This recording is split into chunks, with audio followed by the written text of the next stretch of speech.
गोपी को साधु की सलाह। नंदापुर नामक एक गांव में गोपी नाम का एक लड़का रहता था। वो बहुत कामचोर था। वो हर काम को आसानी से बिना मेहनत के करना चाहता था। मेहनत का काम उसे बहुत मुश्किल लगता था। उसे घूमना फिरना और मस्ती करना बहुत पसंद था। वो हमेशा गांव के बच्चों के साथ फिरता रहता था। उसके माँ बाप उसके लिए बहुत चिंतित थे। वो बस अपने बच्चे को सुधरता देखना चाहते थे। एक दिन उसे गांव में एक साधु मिला। साधु को गोपी के बारे में पता था। उसे सुधरने के लिए उसने उसे एक सलाह दी। तुम बहुत अमीर हो जाओगे अगर तुमने मेरी ये बात मान ली तो। अपने गांव के बाईं तरफ एक आम का पेड़ है। उसके 10 कदम पर अगर तुम खोदना शुरू करोगे तो तुम्हें वहाँ सोने का खजाना मिलेगा। ये बात सुनकर पहले गोपी बहुत खुश हुआ, लेकिन मेहनत लगेगी सोचकर ये कहने लगा, आप इस खजाने के बारे में मुझे ही क्यों बता रहे हैं? आप खुद भी तो इसे लेकर अमीर हो सकते हैं। हम साधुओं को धन का लालच नहीं है, हम बस लोगों की मदद करते हैं। इतना कहकर वो वहाँ से चला गया। गोपी कहने लगा कि उस खजाने के लिए पता नहीं कितना खोदना पड़ेगा, और अगर इतनी मेहनत के बाद भी खजाना अगर नहीं मिला तो सब बेकार हो जाएगा।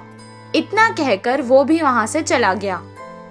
हर काम को वो ऐसे ही टाल देता था। कुछ दिन बाद गांव में पानी बंद हो गया।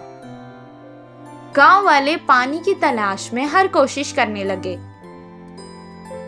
कितनी सारे कुएं खोदने के बाद भी उन्हें पानी नहीं मिला। उस समय गोपी को साधु की बात याद आ गई। मैं अगर इस बुरे समय में वो खजाना लेकर इस गांव से चला जाऊं तो आराम से रह सकता हूं, वो सोचने लगा और वहां से फावड़ा लेकर आम के पेड़ के पास खोदने चला गया। कितना खोदने पर भी उसे खजाना नहीं मिला, लेकिन गांव की ऐसी हालत देखकर उसने खोदना बंद नहीं किया। खजाना लेकर यहाँ से चला जाने की लालच में वो खोदता ही गया। 4 दिन तक खोदने के बाद उसके पैरों के नीचे उसे पानी महसूस हुआ। कुछ देर बाद उस घड़े में पानी भरने लगा। वो तुरंत उस घड़े से बाहर निकल गया। पानी कुएं की तरह उस घड़े में भर गया। इस बात का पता गांव में लगते ही सारे गांव वाले आकर उस कुएं को देखने लगे। गांव वालों की जान बचाने के लिए सबने उसे कुछ ना कुछ उपहार भी दिया। मेहनत के बाद शाबाशी के साथ साथ उसे इनाम में मिला, जिससे वो बहुत खुश हुआ और इस दिन से वो मेहनत के काम करने लगा। गोपी के कुएं से उस गांव की परेशानी भी खत्म हो गई और सब खुशी खुशी रहने लगे।